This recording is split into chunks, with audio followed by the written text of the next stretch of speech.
Once again, Lord, we welcome your Spirit. We humble ourselves to you. Teach us, dear God, Lord, illumines our minds and our hearts so that we could truly appreciate the truth. We pray, Lord, that there will be more insights that can be received tonight. We pray for the meaning of the text and as well the significance of it.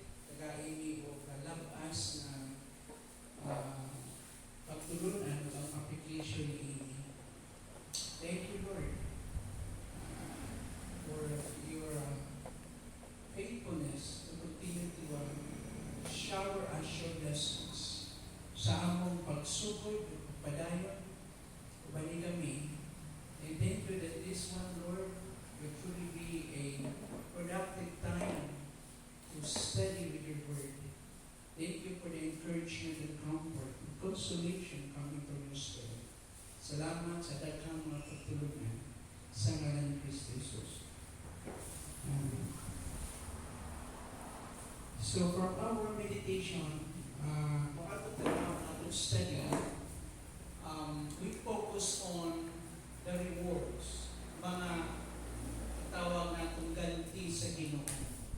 Nana ta sa Viva Judgment o gitutukan nato ang mga kaayuhan nga giandam sa Ginoo kanato. Balikon ko sama sa akong giunas nang imong lunak sa pikas nga kinabuhi.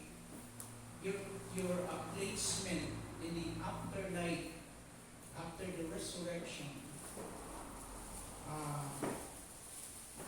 is depend on how you perform here on earth. Nakadepende kini sa imuhang performance dinhi. We are not talking about our salvation. We are already certain, sigurado na kita, we are saved. And ang focus nato yung imuhang gitawag natong position in the kingdom. There were some verses or passages that we can use if we have enough time for this particular topic. Remember yung topic ng Sermon on the Mount? Those beautiful attitudes, blessed are the poor in spirit, bulahan ka itong mga ubos ang espiritu, those who are humble. Diba?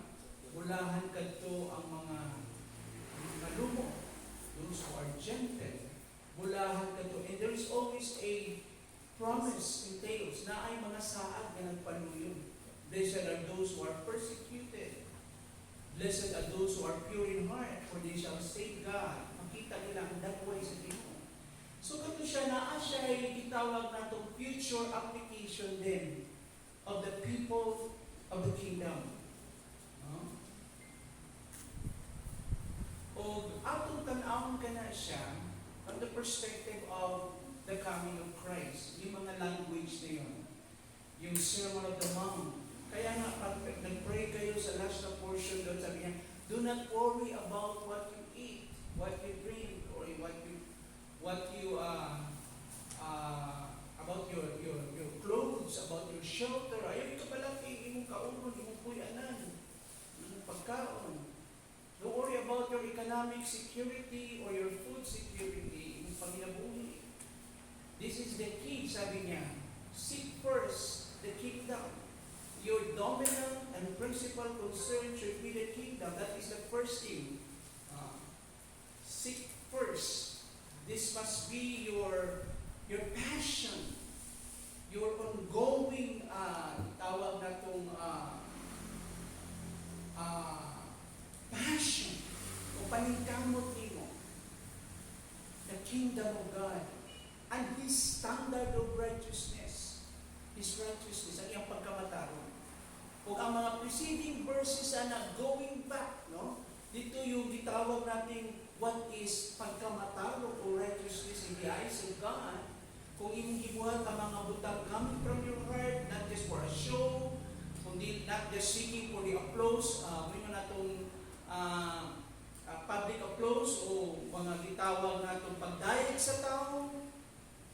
The standard of God is when you do things from your heart, pinasikasin para sa Ginoo, ug ang muning Ginoo, kung imo nang buhaton, kining tanan nga imong gikabalag-an, ikadugang lamang kanina.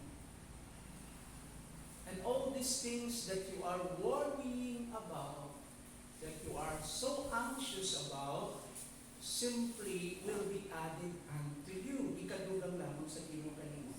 So the very key to success is to seek first the spiritual things, and the material blessing and all the temporary and transitory blessing will just follow.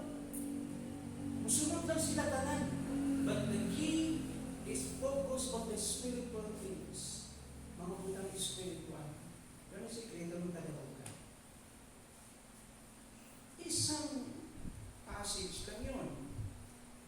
If we use that as a lens, kung saan mo survive and how to become an overcomer in this life, kaya atong focus din ang kadtong mga dawat sa kuruna sa kinabuhi, kadtong mga tao nga ning lahutay sa mga pagsulay, mga tentasyon, o sa mga paglutos. Nakita niyo yung notes?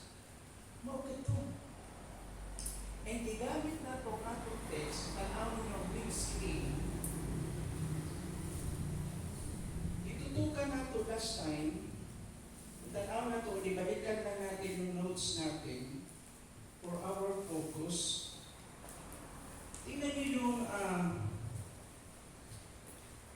passage ng James chapter 1 verse 12 and Revelations 2 verse 10. Maukin yung mga importante mga verses na naghatag o pagtagad may tungkol sa mga trials and testings.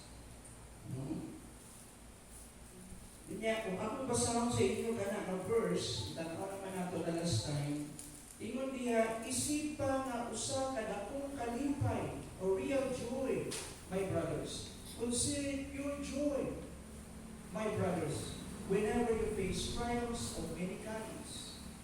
Because you know that the testing of your faith develops perseverance, and perseverance must finish its work so that you may be mature and complete, not lacking anything. Explain na niya din yung reason behind, ang rason nga nung magbalipayon ka, sa diyang muagi ka mga pagsulay, sa nagkalaing-laing matang sa dagway sa mga pagsulay. Kaya ang rason niya ipakita na kining maong pagsulay sa iyong pagtuo, hatod na ito sa paglahutay. O kining maong paglahutay, kinahanglan mahigpit siya, makumpleto siya. Aron kini mo hatod na ito sa paghamtong o mahigpit kita o dili kita makuwangan sa isang unsa. Mo kini makita niya, very clear from the Word of God.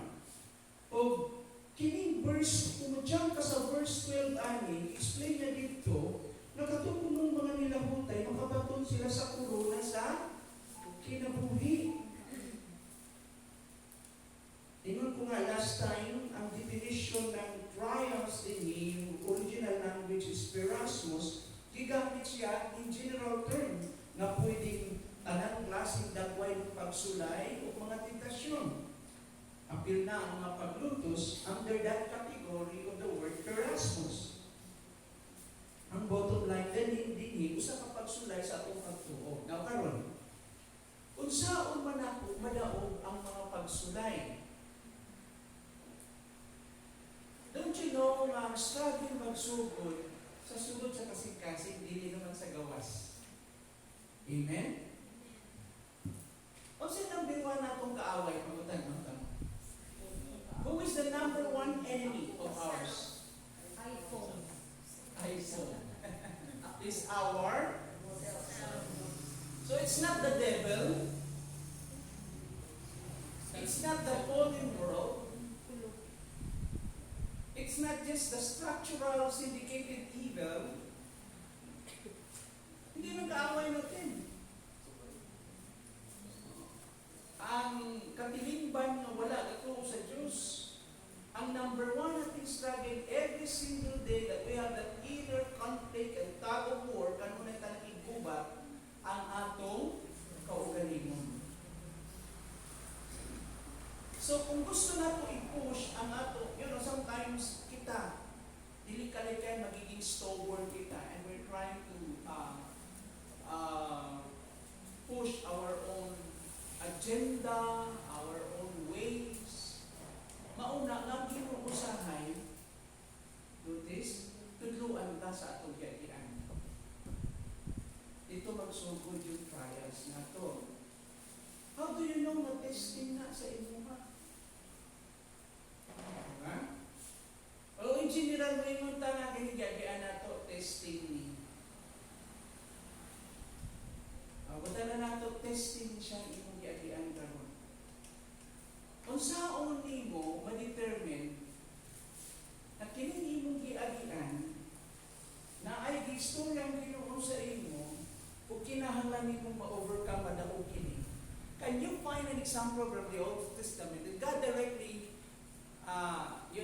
talk to somebody na siya giistorya o gitagaan niya challenge? And it somehow became a form of a testing. Kinsa gisulay sa Ginoo sa Old Testament? Kinsa? Si Abraham. And that is in Genesis chapter 22. Anong klaseng testing ginawa ng Diyos kay Abraham? Give me your son. Not Ismael, your son to Hagar, but your only son. Your son to Sarah. Your precious son. And offer your son to me as a sacrifice.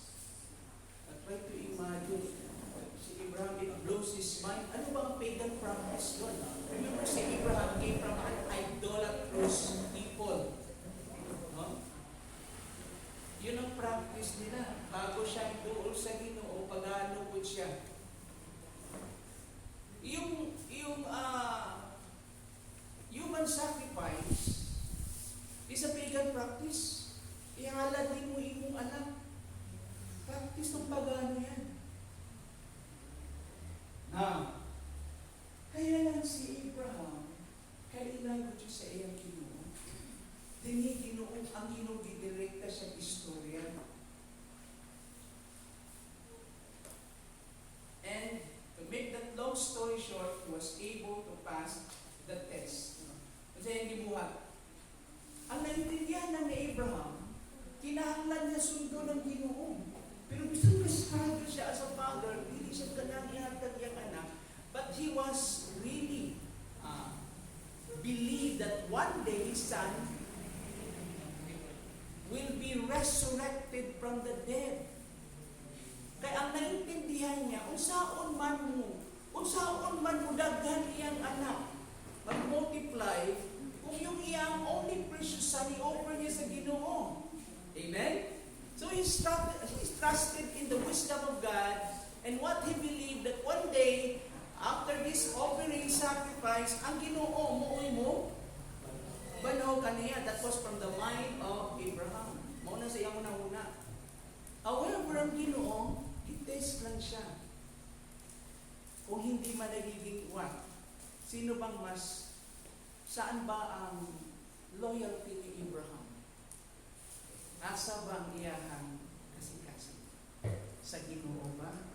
O dito sa iyahang apple of his eye? Yan. So he offered his son, but inside his heart, nasayon siya ang Ginoo na ibuhaton ko. Nung ipangutana siya ni Isaac, ang tubag lang niya, the Lord will provide. Dito unang gigamit yung term, Yahweh Jireh o Yahweh Yera. The Lord will provide. Kunya, makita nato na hindi the Lord provided the sacrifice. Anong binigay ng Lord? Dili kandi. Okay, ram. Now, alam niya yun at tinis niya. Now, kita alam. Let's have some intervention. Kung saan mo hibawa, nag-test ka sa Ginoo. Sige ko nung. Siguro ato nga time, ang Lord, nistorya kay Abraham directly, what, maybe in an audible voice. Abraham! Let's say, Joy! Ano naman di mo nadungog? How do you know? Nagi na naging istorya niya.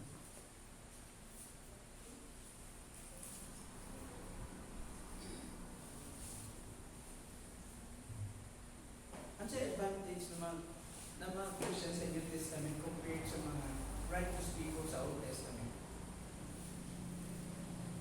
We have the Spirit of God in our hearts. And we have the complete revelation of God. Written. Okay?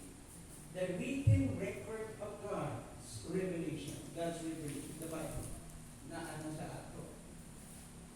And so, sa unsang paagi mo ba determine lang mo naging istorya? Hindi, hato dahil nato. Dahil dahil nato sa sitwasyon, yung sinubsulayan ka sa kanya. Remember, our number one enemy is ourselves. So pag maagi kag trials, ito na. Ang goal, kailangan ma-overcome na ko ang trials. Mula hutay ko. Why? Because that's the only way when I endure, nilahutay ko sa mga pagsulay, mga pag-antos, apil na ang mga tentasyon o mga paglutos, God will granted me that blessing of what? The crown of life. Ayan. Ihatag sa Ginoo yung crown of life. You are an overcomer. No? Diba naikanta na? Overcomer. Through sickness and pain and difficulties. Bisan mo sa iyong giagian, nakapokus ka. Remember the saints of the Old Testament? Sino yung mga nagpakita ng excellent walk? Of course, mga ano po sila? Sila yung mga imperfections. Pero kung makita nato dito, hindi i-highlights yung ilang mga weaknesses. Ang i-highlights yung faithfulness nila sa Ginoo. Sino yung mga saints sa Old Testament?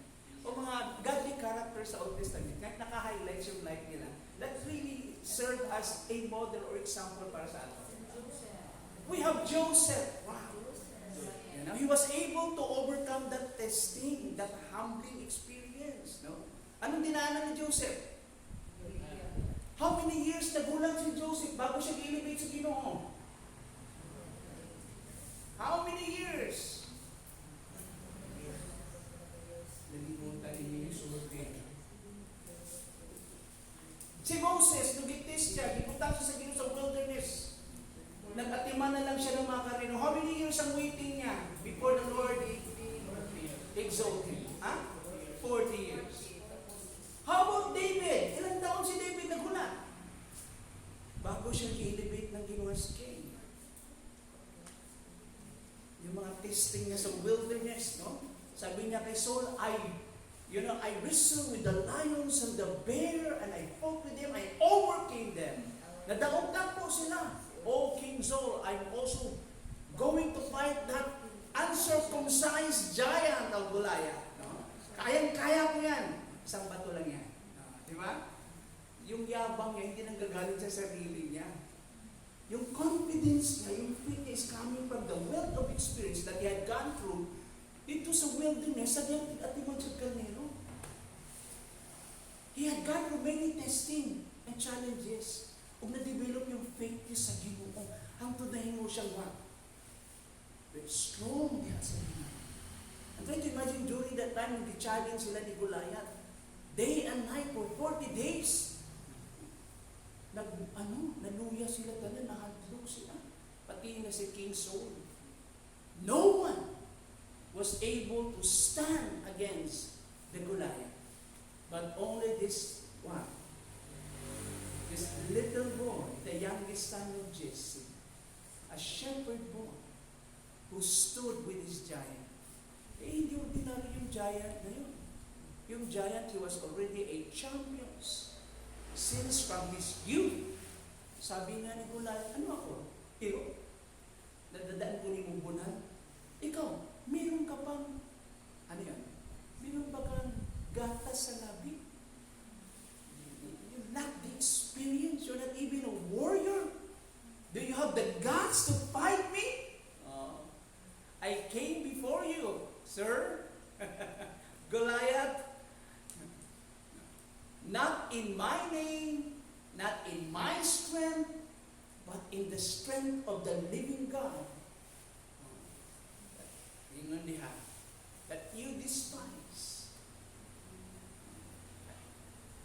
I do battle with you. In the name of my God. Yung anak ka isog si David. Because he had gone through testing and trials. He's not perfect. Dagan siya mga mistakes yung kinabuhi. Amen? Now, isa pa mga godly characters na dumaan ng testing sa Old Testament. Yes. Huh? Di ba si Joseph, how many years nagulat si Joseph bago siya i-vindicate sa Ginoo? Pila? Nalimta ninyo. Probably 17 years. Sige, mamili na kayo. Oh. 11 years. 17 years. Tanaw ninyo yung timeline. Pila siya katuig. Now he was elevated by the Lord next to the throne of Pharaoh. He was the overall administrator of the entire Egypt at that time. Dumaan siya ng mga testing yun. From a slave to a prisoner. No? Nahimo siyang ulipon hangtod gipreso siya. Nagulat with just just trusting God. Wala siyang mangluod. Wala siyang naguya. Sige, yapon siya kampo. Uban sa ato, usahay. Munong nag-ampo. Sa New Testament, sino yung mga dumaan ng testing? Sino? Okay. Sample. Sino yung mga godly men dumaan ng testing sa New Testament? Alam mo, we have enough mingo na the heroes of the faith na minensyon ng Hebrew, the writer of the Hebrews in Hebrews chapter 11. No? Binigay niya yung mga godly characters ng Old Testament. These were the champions of the faith. They were not perfect. Dumaan sila yung mga testing sa Ginoo. Katong mga nagmalahon tayo, especially we're talking about the church. Ang church is good na nato din. Katong mga nagmalahon tayo sa mga pagsunday. What yun silang undang? Wala yun silang padala. Luto sila. And even to the point of martyrdom. They will receive the crown of life.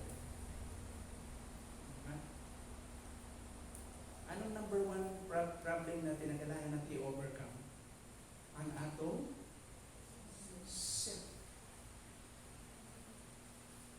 Ito magsugod sa sulod yung conflict. Adlaw-adlaw na ay gubat sa sulod. Dito, dili na ito, tanawang ka na. Kaya, pag dumami na pa sa temptation, dili sa'yo. Pero muna yung challenge. Iba na sa language ng salvation, part ng language of salvation, ang mga hibalaan, muna hutay sila. Amen? Kaya muna yung sign na Christian sila. But we're talking a different kind of lahutay here. This is not the lahutay or the perseverance, okay, as a sign to our salvation, na nagpamatuod na luwas ka. Kini nga klase nga lahutay, yung lahutay nimo sa mga pagsulay. You exercise your personal righteousness, you obey the Lord, imong gi-overcome, gidaog nimo mga pagsulay, mga tentasyon, gilutos ka tanan, gidawat nimo, gigapos nimo kana, nagpabiling kang malipayon sa Ginoo, padayon kang mainampuon sa Ginoo, imong nga give thanks in all circumstances, pray without ceasing, bisag wala silang ceasing, no? Pray without ceasing, ayaw pag-undang, ayaw paglunga sa iyong pag-ampo, ganon. Di ba? Ibig sabihin, you continue to what? You continue to maintain a what? A pure heart. No? May mo natong a heart that is obedient to God. Sigurado madawat buti mo ang crown of life. Dasan ka may gusto mo dawat ng crown of life. Taas. Taas. Ayan, di ba? Wow. Oh. Ipadayo na to. Let's bring our notes na ang screen na to. Dito na ta sa Smyrna. Tingnan natin yung period na yun.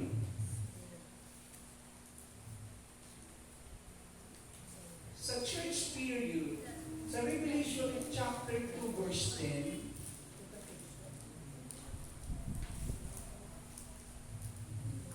okay. Ingon din approximately ang date ito from 100 to 312 AD.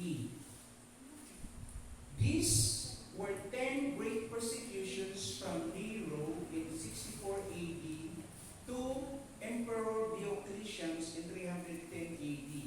Akong basahon ka na specific na verse sa ato para ma-appreciate ninyo. Okay. Ingon din kaya hindi mo meron tayo ng isa. Kasi one meron din sa verse.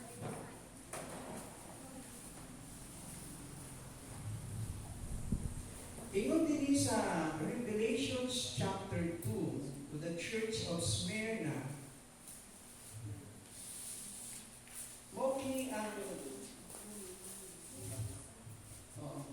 mo kini gingon sa Ginoo, siguro mas nindot sa kasama na ko. Okay. Turn your Bible. Dito sa Revelations pinadayag, no? Pinadayag 2.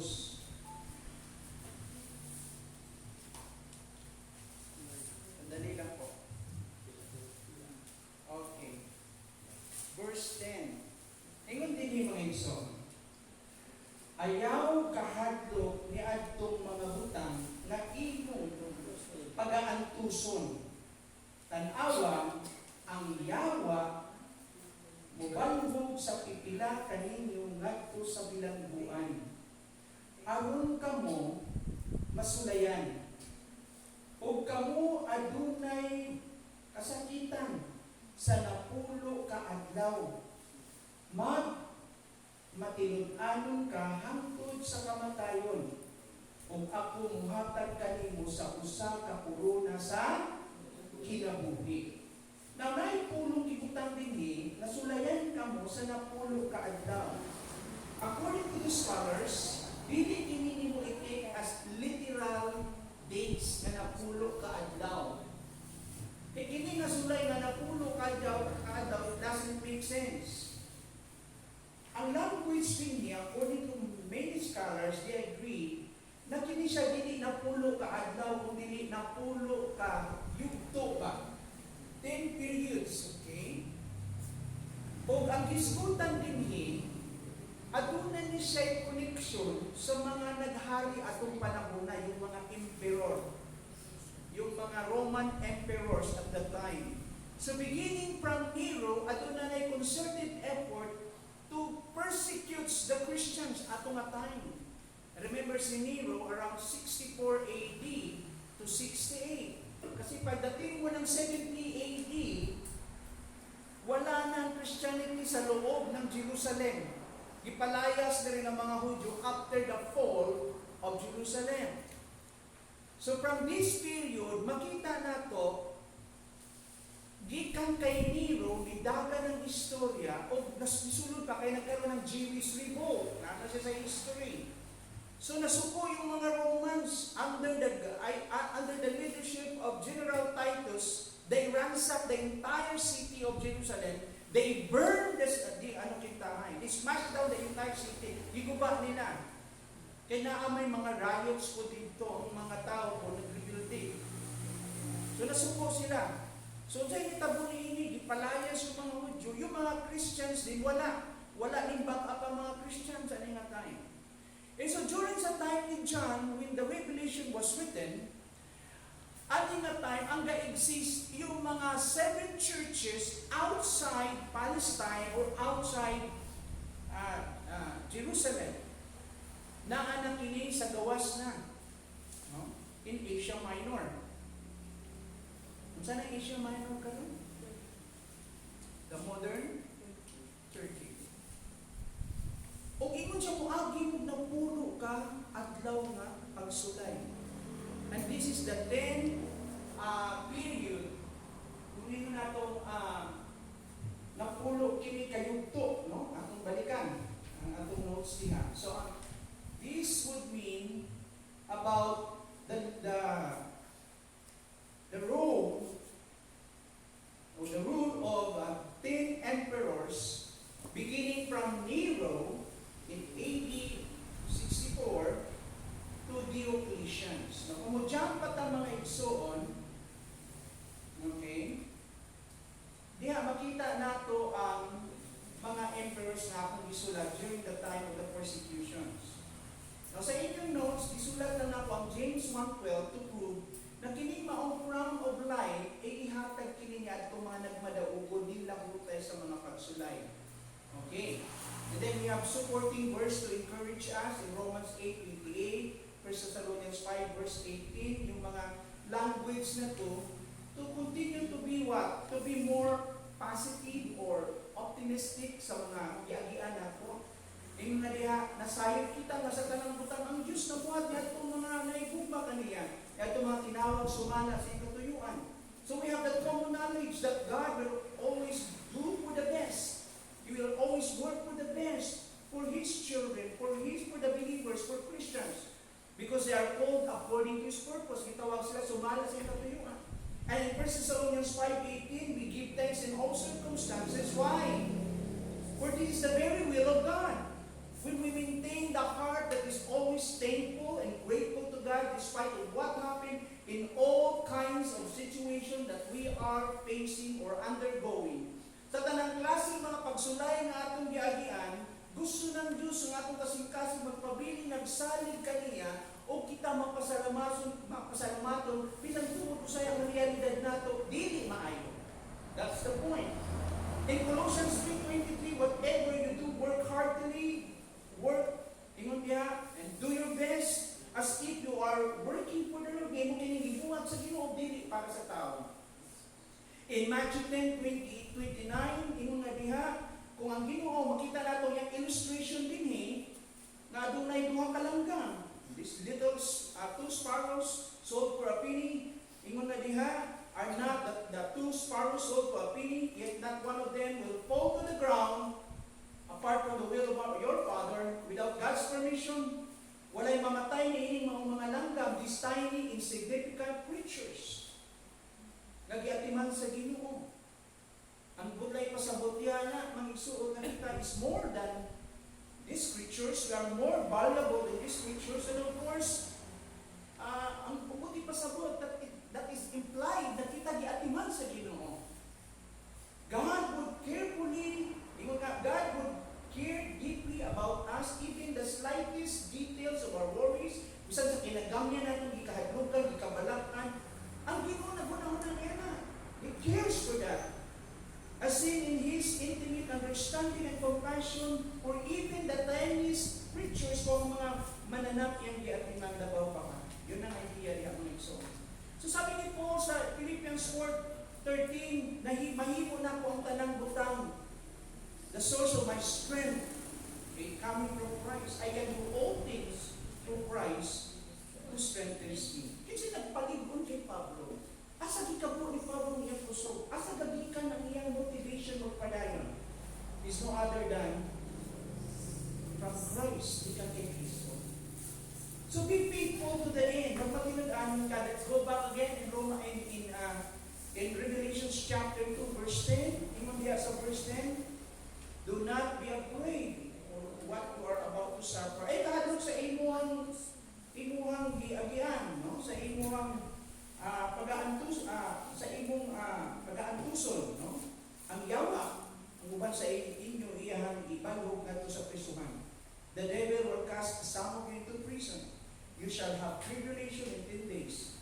You will have troubles. You will have trials in 10 days. Napulo ka daw. 10 period from Nero to Diocletian. An extensive persecution according to the majority of the scholars agree. Minutan extensive, massive kini, grabe kini nga persecutions. No? And kinsa man yung mga emperors during the period of persecutions, we have Nero, Domitian, Trajan, Caius, Marcus Aurelius, Severus, Gratian, Decius, Valerian, and Diocletian. Mao kini ang mga emperors ani nga time. And this is literally happened during that time. Ingon siya, you shall have tribulation 10 days. Dili kini tribulation nag-ispod sa umaabot ng tribulation people. Wala nilabot sa picture ng tribulation na umaabot with eschatology. Natin diskutan, no? About the future tribulation o kalisdanan. Kung sa pinikakalisdanan, diadihan sa nangalan. And we have here si Polycarp, the Bishop of Smyrna. Tanaw na to si Polycarp. Polycarp of Smyrna, around 69 to 155 AD, he was a significant early Christian bishop. So, pastor na siya. No? Bishop na siya. Ingon niya, bishop and martyr honored as one of the apostolic fathers. So after the apostles, ang mga leaders ng church, after the apostles, itawag silang mga apostolic fathers next to the apostles. And one of the apostolic fathers was Polycarp of Smyrna, from Smyrna. Makita natin diyan mga igsoon. Kung ingon na dili mga igsoon, ang si Polycarp sa Smyrna, ingon diya ang pagkamartir ni Polycarp, ang obispo sa Smyrna, wala hiuyunan sa gobyerno sa Roma. Murag ang mga Romano mas andam sa pagdawat, sa pagkailam sa Kristyanismo kaysa mga Hudiyo sa Smyrna. So, kinsa nang usog sa paglutos kay gapush kay Polycarp?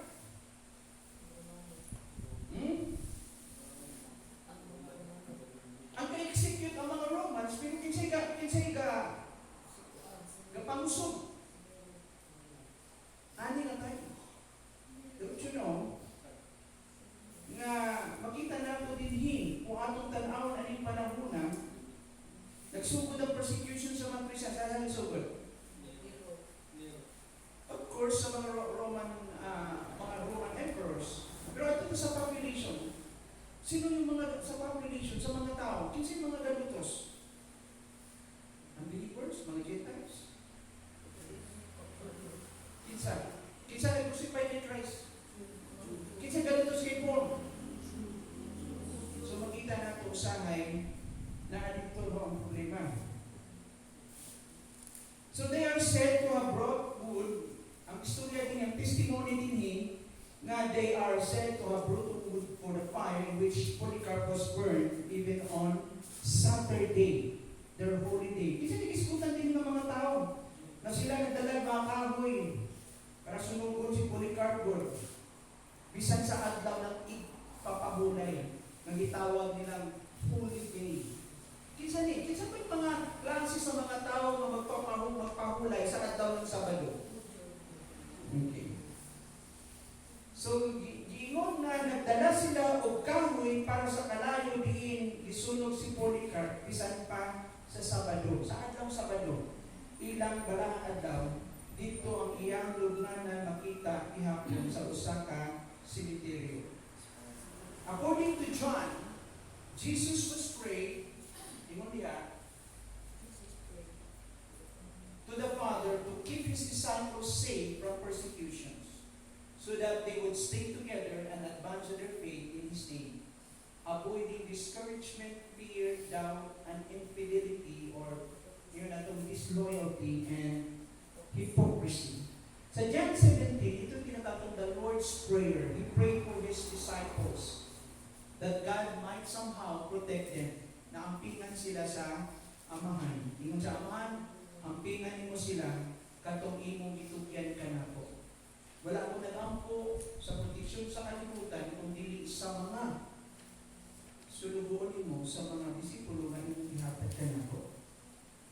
Protected by the power of your name. Except the one called the Son of Destruction. Usa lang ang wala i-appeal ni Jesus ang pwede sa'yo. Na-appeal siya sa scam good sa that control. Hindi asal. Niluso na buta kaayo ka ng titi, no? Okay. So si Judas ang wala appeal. So what's the principles dito sa ato? That the Lord will keep us in the hour of testing. Pero anong klaseng protection? Ang protection na even to the point of death, you are able to stand your ground. Na kay kaisog, na kay courage, na mabalo katubangan sa Panginoon. Because God gave you that strength, itagaan ka na kaisog na mabalo. Remember, sino yung first martyr sa New Testament? Sino? Sino ang first martyr ng New Testament? Sa mga box. Okay? James. Kinsa pa yung martyrs? Gawas kay James. Stephen. Remember si Stephen? You know, yung giyahan ang iyang ulo samtang ibato siya, hangtod mamatay. Kung yun ang story doon, he fell asleep, mura siya natumbag at natulog. When he opened his eyes, he saw the heaven was open, and he saw the image of Christ, the El Gibor, the Almighty God. And his last parting words, yun siya, Amahan, pasaylo sila. Kaya wala sila nasayo sa ilang iguan. The same language that Jesus uttered at the cross. Amen? Father, forgive them. That's the kind of message coming from the lips of a martyr, empowered by God. Wala niya nabati yung kasakit niya. He was comforted by the very presence of the El Gibor of the Almighty God. And I believe, kung saan ang dangatan sa mga Christians, ilang agyan. Don't you know, madaga mga martyrs even during this time? Wala lang na-announce doon. Sa mga nasod na bawal ang Christianity o strict sila sa Christianity, yung mga underground churches, usahay na yung mga lugar doon na masyado silang itawag namin hostile o so po sila kaayon, very unfriendly sila sa mga Christians. So gina-persecute nila mga Christians. And in one occasion, some Christians were beheaded.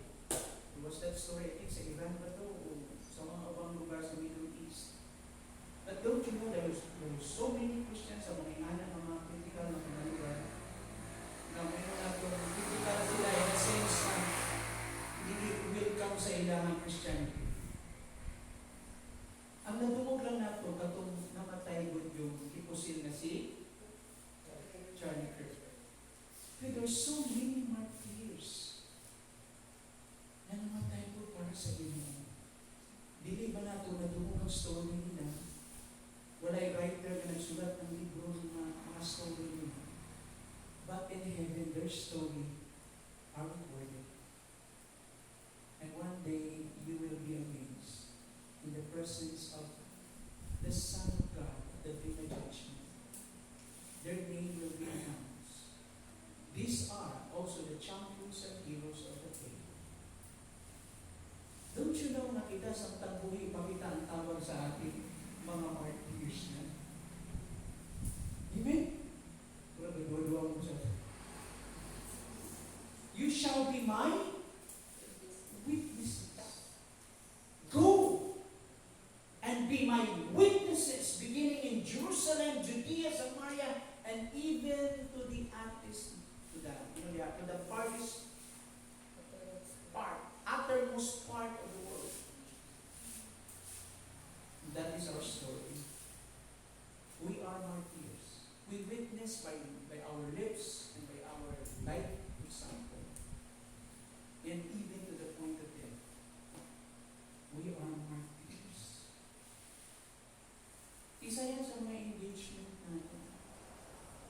testimony is a very strong weapon for the gospel. The seed of the martyrs, or the blood of the martyrs, ang dugo ng mga martyrs is the seed of the gospel. Mauna mga iso, kung tanaw niyo yung museum sa Korea, sa South Korea, the reason why dasi kayo mga Korean churches, Korean believers, tungkol kayo na motivate sila pag usulod ko sa ilang museum, so ilang mga local martyrs during the time of the Japanese occupation, giatake sila ang mga pastors ng mga local, mga missionaries, ipapauwi nila, pero yung mga local pastors and leaders nila, mauna nabilin sa ilang mga churches. They face literally the persecution. And some of them, lakaw sila sa lansang. Ipatindog yung mga lansang, mulakaw sila. Nagkatunog sa lansang. And they were, nitawag na itong torture. And makita nato that is why sa Korea, they have a great respect. Ako ilang respeto sa ilang mga pastor. Pag pastor sa kanila, wow! Pag ang anak mo lalaki, ang priority ng pastor. Diba? Sa ato, negosyante, pag lalaki. Ano sa tama din ng pastor, pamayin ka nga, anak. Sa tanong mga magsuon siya, bright man, sige, engineer, siya, may mga tanong mga abogado, o anong binubugo ka na may, pastor na lang. Ingana yung treatment nato sa pastor, 2-5. Sa ila ha, pag ang anak nila babae, ipaminyo nila sa asa. So pastor, sa ato lahi, pag ang anak nila babae, asa nang ipaminyo? Sa apam.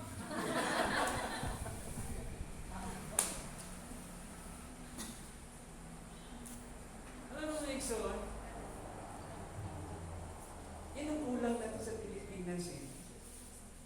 Testimony. You want to survive? Gusto natin to survive ng church for the next generation. We have to strengthen the basic unit of our society. Anong pinaka-basic block of human society? Pamilya. Dapat liko ng pamilya. Dapat yung mga parents, parent youth. Hindi na yun. Yung mga ginikanan, tinuod na ginikanan yun. Yung pagtutok nila. Ubanan mo sa nagigan from infancy to adolescent stage. Kapano na pag-edad ng mga 7, 8. No? Hangtod na. Gikan sa kung mga lalaki pa na tulo kaligid na bisikleta na ito sa 2 kaligid na katanawin mong mata. Naintindihan nyo? Sa kamay pa kauban kang ligo na sa papaka. Matating na ng time na medyo tanaw ninyo 16, 17. Ito na. Palitan mo ng gadgets. Kailangan kontrolin mo yung kanyang social media. Monitor mo yung iyahan. Facebook. Sino mga friends niya? Anong pinailhan eh? Palitan niya yung iyahan. Daughter, umod sa man. Motor. Gibutangan ng tracking device. Ibawa niya, asa na ka naglaroy-laroy here. Hindi kasi proactive yung mga papa ko. Kasi kauna-una sila, kung gusto kong taga-future akong anak, kailangan parent ako matinood, dapat proactive ako, intentional ako sa pagiging parent na ako. Di pwede siya, nalalaki na yan sila eh, bahala sila sa buhay na. Ano, sakit mo sa ulo later on. Mga unbeliever gani, kawaw sila mo yung anak. How much more? In the community of believers. Christian church. Wala maraming sakit sa ulo ko sa atin. Yun ang reality na ito as parents. Atong mga anak, isod na nato bawbo. Kasi nagsugod yan dito sa ating word pray. Ingon ko nga, pagdako na, lisod na mo ibawbo. Yung mga ikaw, Ginoo, ganun kita ka, alam ko ni mo, hindi na lang ko magpadayon. O, bakit corona? Ito, corona tunok.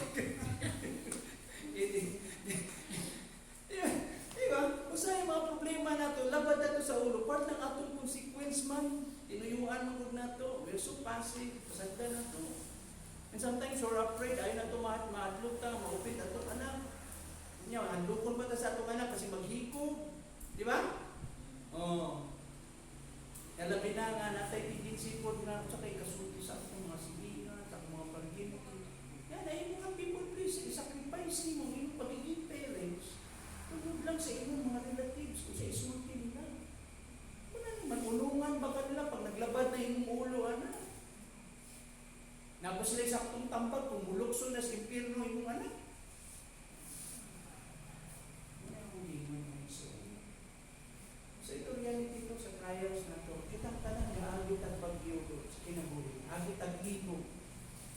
Katong intensity 6.7 nila. Ang ako, intensity 10 kada adlaw.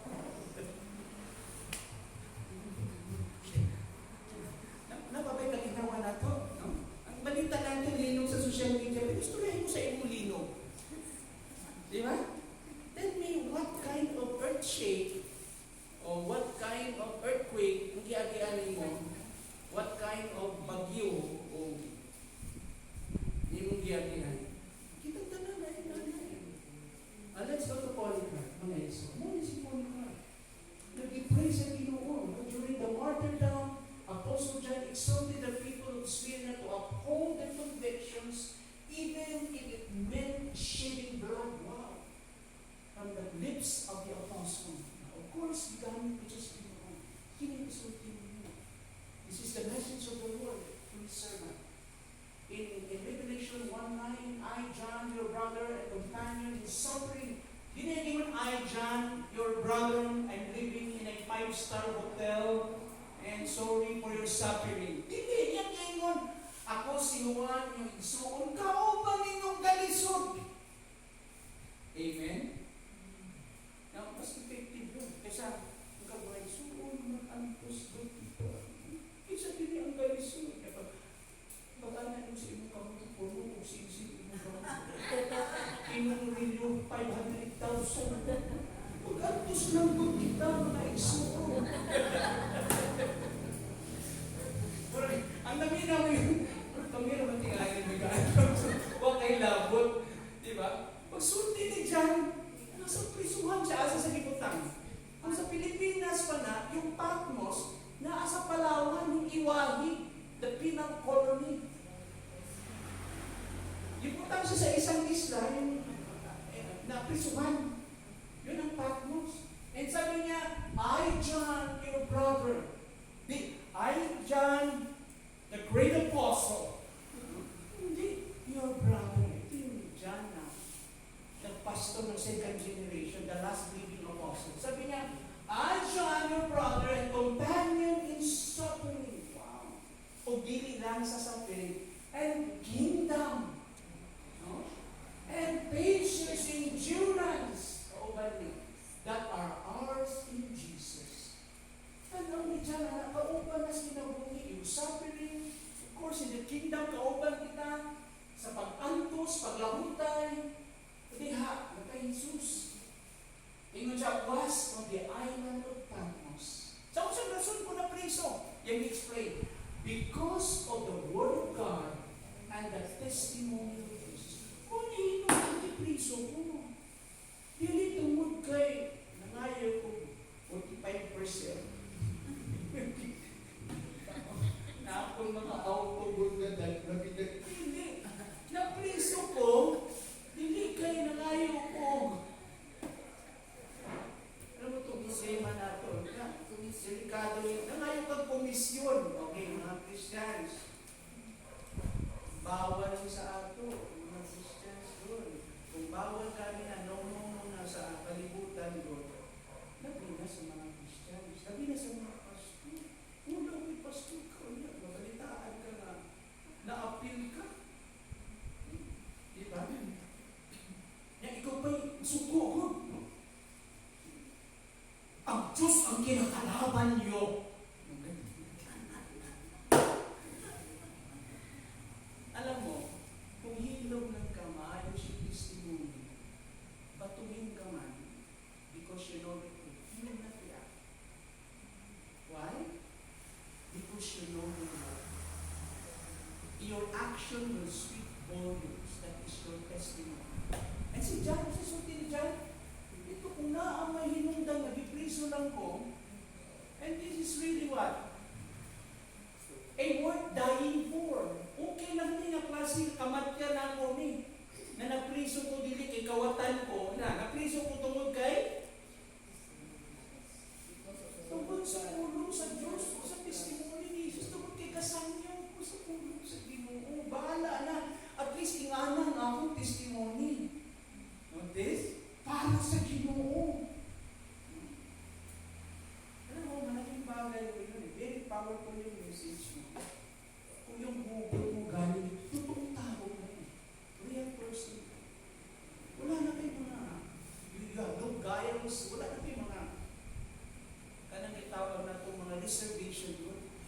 ilabas mo yung puso mo. This is John. Parang sinasabi niya, I empathize with you. I am your companion in your suffering. Nasayod ko. I know it. Kauban na din din. At least makita ninyo yun dyan. A great leader niya. Next slide. And sabi niya din ni, okay, pwede ta mo atras, ma'am. Not by portion niya, ipakita na ako si Polycarp. Atras na taga ko yun. Tingnan na natin si Polycarp. Ma'am, pwede ba, pwede rin mo siya, ayaw siya kanang i-big screen, yung sa laptop. Ayaw siya anong tawag nito? Gamay lang siya niya. I-open mo yung naka-arrow na yan. Ma-open mo yan, ma'am.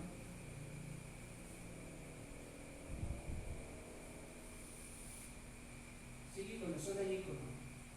Kung ma-open mo siya.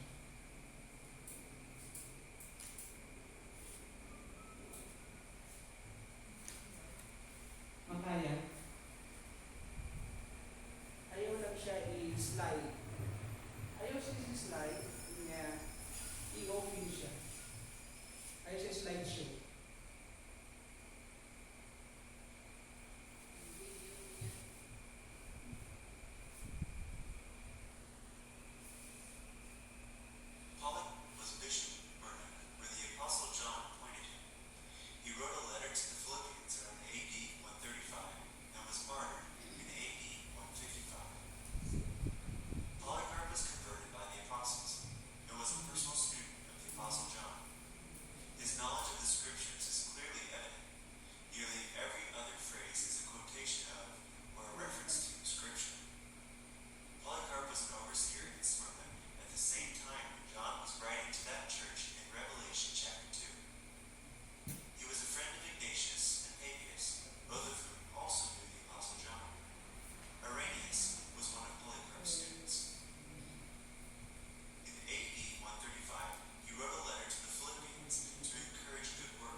Around AD 155, Polycarp went to Rome.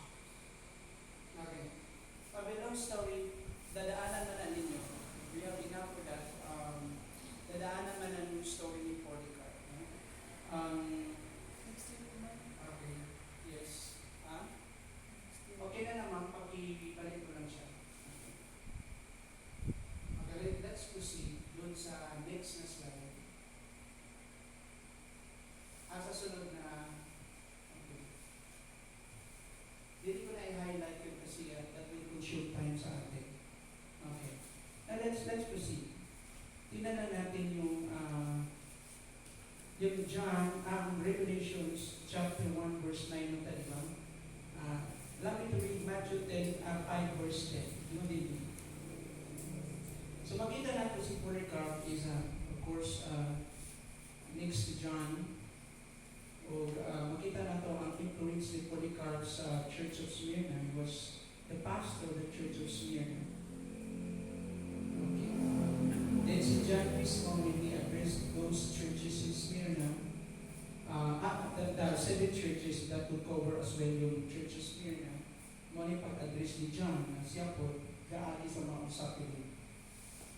Sa Matthew 5 verse 10 to 12, sa ASB, Blessed are those who are persecuted for righteousness' sake, for there is the kingdom of heaven. Blessed are you when others revile you and persecute you and utter all kinds of evil against you falsely on my account. Rejoice and be glad, for your reward is great in heaven.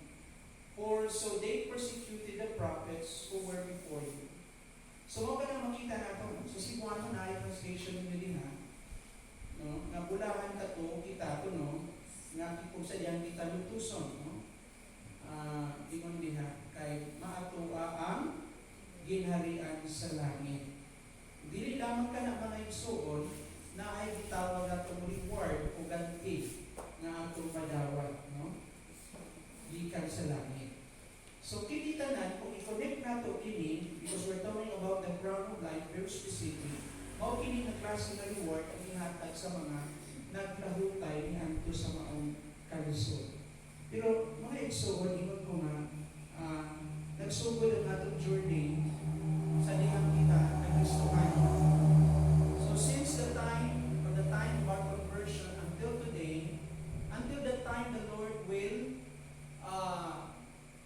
take us, kuhaon ka sa Ginoo, kung dili pa siya moabot, nauna na tagikuha sa Ginoo, then yung entire life nimo, okay, will be, again, may mo natong eksaminon sa Ginoo. God will examine our entire life pertaining to trials and testings and temptations and persecutions atong giagian. Okay? Kung kapunta na ni pasata, na-overcome nato to, nidaog ta ato tanan, then we will receive that promised reward. Ato madawat ka na. In fact, mga igsoon, din me,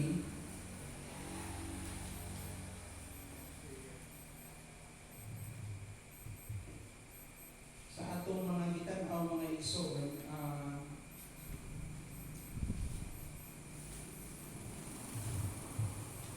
yun ang last, no? Okay. Nanapay, tanaw na itong passage din. Okay. I will continue reading.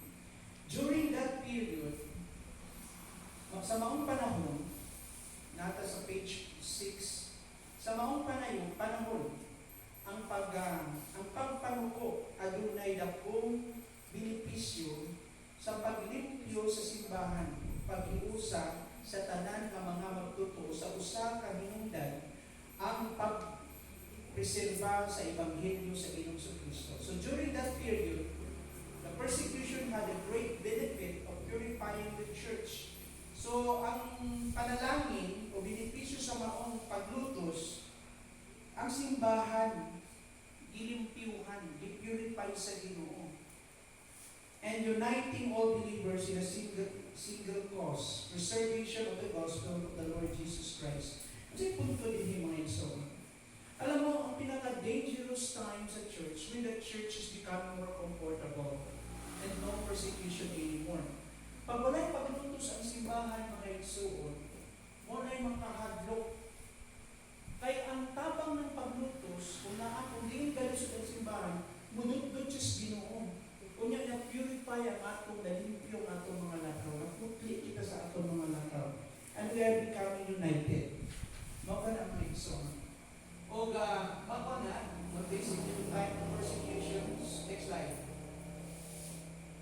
The final persecution came during the reign of Emperor Diocletian in 303 AD. Only final massive persecutions of the empire. Diocletian was at that time visiting Britannia and he held court in Nicomedia. So ang iyang korte nasa Nicomedia, ibisita na siya sa Britannia. Nicomedia, its capital, and passed edict or laws ordering the destruction of all places of Christian worship and burning of all Christian books throughout the empire. Nagpakanaog siya sa kabalaod, o ang iyang balaod ipakanaog ay i-destroy ang tanang mga lugar sa pagsimba ng mga Kristiyano, mga simbahan nila. So all Christian, all places of Christian worship, yung mga simbahan, o ang mga Christian books tanan sunugod, mo to yung balaod sa entire empire. Now notice, when we talk about the entire empire of the Romans, that will proceed from west to east. Kutob sa iyang nasakupan ng mga nasod, mao kini ang iyang balawod, kutob sa naay mga Kristohanon. lutuson mo sila o ang ilang mga simbahan, sunubong tanan o ang ilang mga writings, ang ilang mga books. Ito yung time ni Diocletians. Christians were to be liable to torture, so torture sila. And were to be denied all civil rights. So wala kay rights nimo. Your rights to, yung imuhang rights to live, rights to exist, your rights for property, your privacy, tanan, wala. Tanan imong rights kuhaon ka na sa gobyerno. Ato na tayo. So Christians were to be liable to torture sila, and were to be denied all civil rights, and all persons without exceptions, ingon niya, were required to sacrifice and make offerings to idols. Tanan ko ng tao, wala dili apil. Gi-required sila mamuhatag og halal o sakripisyo sa iyang gipupod nga mga idols. So, sa time ni Diocletians, na ay yung mga pagans worship, pero na ay itawag natong leading cult worship, yung emperor worship. Ginasimba nila yung emperor. Kaya nga ang confession that if you confess that Jesus is Lord, believe in your heart, di ba? Ingat diha, from your lips you confess the Lord, you believe in your heart that Jesus is Lord, you confess that He is Lord, then you shall be saved. This is now about your allegiance or loyalty between your Lord and the other Lord, or the ruler, or the Caesar. So kinsa may ginuunin mo? Si Jesus o si Caesar? Ana nga time, ang labanan at the time. Kaya during the persecutions, dagang mga Christians, dagang reactions ato. Iba-ibang tawag sa kanila, na mga lapses, labilitisi, na mga martyrs, na iba nga ilang gi-bribe ang mga sundalo para makakuha silang certificate that they worship idols, para lang survive sila. But for those people, Christians yun, na wala nila i-compromise ang ilang faith, sila yung mga gitawag na itong martyrs, na iba na survive sila sa torture. Nung nag-meeting sila at the time, after the persecution, pag nag-meeting sila, wala kayong makita na kumpleto ang lawas, kadaghanan nila, naibawas ang lawas nila. Tungkol sa torture na sila yung mga scars, yung mga marks sila sa ilang giagian. Pagadudahan kanila kung wala kay galos, isang gamay. No? Kaya nga naman, maunang ilang giagian. No exceptions. All persons so worship kakaroon. Now, ang mga Christian, di man sila worship ana. Ang sa'yo bato sa ila. Required pa na. So, the entire empire, anang kanasuran, under the leadership of this ruler, Diocletian, you have to worship the idol. Ang sa'yo bato mo, di ka mo worship. I-report ka ng silingan mo. Ang sa'yo may tabok ka nun. Okay? I-confiscate yung properties, i-priso ka, i-torture ka, kung makasurvive ka, not as martyrs, ayun na, dagang kambiagian mo, kasakitan. Listen, during that time, kita lang, na yung nakasulti ni mong sakit, di nakaganahan ko, lugod na dahil. Saan yung mga Christian ka, layo na kayo kastigoon. Amen? Yung isukitan, Lord, gusto na ko makuha yung crown of life. Yan ang ginawa. Sige, i-torture sa Amen, mga igsawan?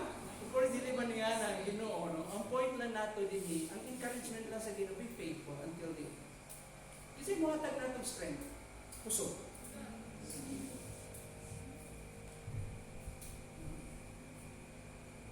I believe sa time na muagi na kaana, ang grasya sa Ginoo sufficiently hatag niya sa iyo. Ano ka mo si Corinthine Boom ba sa story? Nanangutana sa siyang papa ba ito? Naino siya sa iyang papa kung kanus anak ko may bawaan na sa time na kinahanglan na ng grasya sa Ginoo during the persecution ihatag bas Ginoo nako. Ang mura to na illustration gihatag niya ang ikanan na kung subuon ba kita palit sa tindahan item kano sa anak ko ihatag mo yung bayad sa panahon nga di kinahanglan nimo. And I believe at the right moment, at the right time, God will provide His grace for us to be able to survive all these kinds of challenges, including the persecutions and martyrdom. And of course, ang prayer na to, Lord, sana Lord, naghan matagkahadlok, di ba? Naghan tag limitations. O tasan ka may gusto maging martyrs. Pero anong tawag sa ato? Anong tawag sa ato? Martyrs. Okay. Tanawa yung promise of Christ in Scriptures. John 3:33. I have overcome the world. Nadaog ko na ang kalibutan. Tanawa Matthew 28:30. I will be with you always to the very end of the age. Ako makuban kaninyo hangtod sa katapusan sa kapanahunan. That was His promise about the mission of making disciples. Do your job, kauban ninyo ko hangtod sa katapusan sa kapanahunan. Ito pa another promise sa Ginoo sa John 10:57. I know my sheep and I give them eternal life. Nasayod ko sa akong mga karnero o gihatagan ko sila o kinabuhin dahil. Next slide. The promise of Christ in Scriptures, John 10:28-30. No one can separate them in my hand and in my Father's hand. I protected them by the name you gave me, Father. Wow. Walay makabulag kanila sa akong kamot o sa kamot sa akong Ama. There's a double security. We are secured in the hand of Christ and in the hand of our Father. So there's a double security here. Ang ipakita lang din na we are absolutely secure. No? O ino pa si Jesus, I protected them by the name you gave me. Wow. Kasi kismutan niya din sa John 10. Ito yung textual niya. My sheep. Isa man yung mga sheep. Mga karnero. Ito man eh. Mga believers. Para ato ni. Naganawa ang verse. Ang 8. Ito pa, mas bugatin. 8:35-39. In summary. Who shall separate us from the love of Christ? No one. Kinsan makabulag ka nato, makapahimulag ka nato sa gugma ni Kristo. Wala. Hindi nga yung tupad. Wala. Dili ka makapahimulag ka nato sa Ginoo. Sige, paglunang o imo. Sige, pagbuhayon sa imong kinabuhi, di ka makapahimulag ka nato sa ugma ni Kristo. Alam mo, kasi, balik pa tanong mo. Ang nasumbangan nila hutay, takot kung kita, ginasigon, committed ka, kung may lati ka. No. The only reason we survive because we are being preserved by Christ. Kay siya ang nagpupot kanako. Dili kita. Mura na ginikanan. Kung kita mga moral creatures as ginikanan, pag imong gamay nga anak mo, tabok mo sa dalan, nalapad ka ayo girl, o dagang sakyanan, tugutan ba nimong imong anak mo kupot nimo? O ikaw mo kupot sa imong anak? Ikaw ang mukupot. Kay kabalo ka, pag ang imong anak mukupot nimo, kung sa'y makita niya sa dalan, unya, malisang siya dito, kaya na yung mga sakyanan, basig mahadlok siya, o ma-disoriented siya, hindi ka kabalong sa mo siya, puputan mo siya ang siya mukupot. And many times kung kita lang pasagdan sa Ginoo ko, nakadaghan na din na disoriented. O nini ato mga kita. Kanus aba ka ma-oriented. Kanus aba ka ma-orian. Hindi ka sa'yo. Di ba many times, na-discourage ta? Many times, kumingon ta, bubuhay na ko Ginoo. Di ba? Pero gibuyan ba kasi Ginoo? Wala. Kung atong ginikanan na makasasala, naa siya yung anak good na quality as a moral being na tumanong kanya. How much more our God who gave us that kind of quality na naghatag sa atong mga parents po. Diba? Nakita, ginikanan man yun ka. Naalala ko yung anak ko before I close. Nung nag-swila pa akong anak ng college dito sa Muswan, pag-report na akong anak, kaya nang isabi kay mama, nabanggaan ko. Imagine mo, ako'y ilis ko. Huwag ligo-ligo, huwag ilis, lupad ko. Normal instinct na sa usakang ginikanan. Ang maubaan na, sige lang, mag-ayos ka lang, gilinga ng parents. At the moment, di ba, ang mo, na at risk imong anak, o unsay naitabogod, ay lupad ka. And I make sure kung okay bang iyang kahintang. Normal sa ato na, ang tanong ito, ang atong Diyos ba natulog? Huwag ba siya kabalo sa iyong kahintang? Hindi mo, lisod na yung kayo kung gilutos na ko. Anong gilutos mo? Na okay lang gilutos ta for the sake of the testimony of Christ. Amen? Dili yung lutos tungod sa ato, binuhat. Gilutos ko ano man. Wow, ako nagbayad na po. Ay, nalutos, God.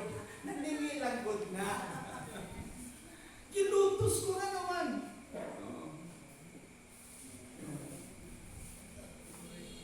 Pasinasa pa pumato. Okay, I hope gitreasure na to ka na. Amen? Now, kini. Bala na dili ta kadawat dili mga reward sa kalibutan. Tingali na may maghihimo sacrifices niya.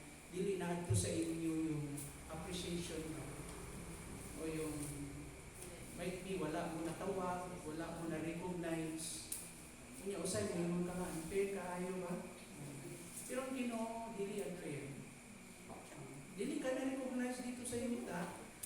Might be nalimtan nila na ikaw din naghago din ha.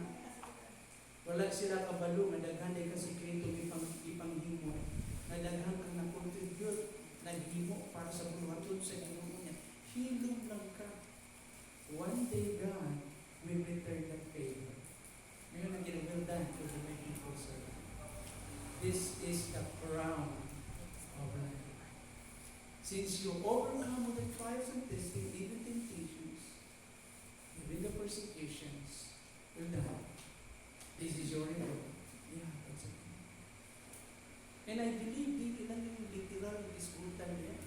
Ang point din yung greater appreciation sa Ginoo. Now guess what? Kinsay muhatag ng ano yun? Nagtinuod na appreciation. Ang Ginoo.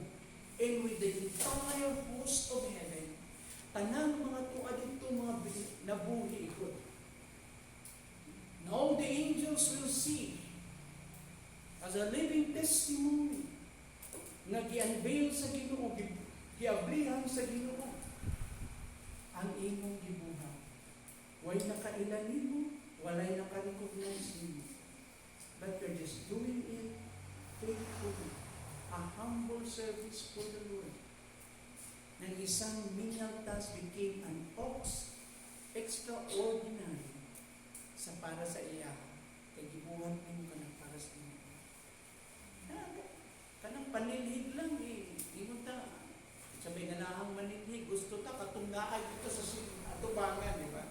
Amen. Gusto ko bida ko. Yun. Sabi ka na, nakakita mo mag-unahay yung panilhig, wala no? Ako din ako is masarap.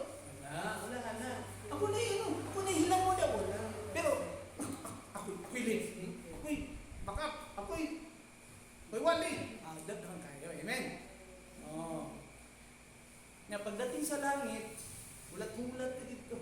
Asa naman ako yung reward? Ano nauna naman na siya? Nagsinig naman na siya sa simbahan. Oo, tuwag ka ba yun? 24 hours na yung hidayat ang Ginoo sa pagpaninhig lang. Na kung kita maninhig, di ba? Sayang, yung problema na ito, may tanaw ka tao, di ba? Gusto mo, di ba? Ang problema sa kalimutan, pag wala ka tayo katanaw ng supervisor, asa na mo ihatod ang basura? Ha? Sila, ilaw sa Kuranan. Okay, mga Igsoon, too much for that. I hope na nituhog sa ato ang mga butang atong gisbutan. This is really a serious matter. Ang Ginoo nakakita sa atong kahapon. Ang Ginoo nakakita sa atong mga sakripisyo. And God knows how to return that favor. He will bless us. Definitely God will bless us. Definitely God will return that favor. I-bless us naman. Tungkol sa inyong sakripisyo. Tingon sa inyong pag-antos o pag-alala. Let us pray. Father, we bless your name, we honor you, Lord. Salamat Ginoo sa inyong kahap. Padayon Ginoo nga pag-uban ka naman, Lord. Padayon yung pag-ministeryo ka naman kami at naman. Lord, sa mga butang ang pag-isbutan, ang pag-ampo, padayon kayo mabuhi sa aming kasing-kasing. And help us, Father, Lord, to process this as we go home. We process this, Lord. And help us, Lord God. We pray that your Spirit will continue, Lord God, to expound this in our hearts. Na masabtan pa namin kini, Lord. And somehow, kini na topic, Lord, Lord, will continue, Lord God, to remain in our hearts. And Lord, will become a tool to inspire us, to motivate us to walk faithfully and to be obedient to you, Lord. Salamat, Ginoo. Salamat. So as we part ways, salamat na ikaw matauban ka namo sa inyong presensya, uban ang imo naghinapin na panalangin. Salamat sa kadalugan sa kamtakan. Sa ngalan ni Jesus.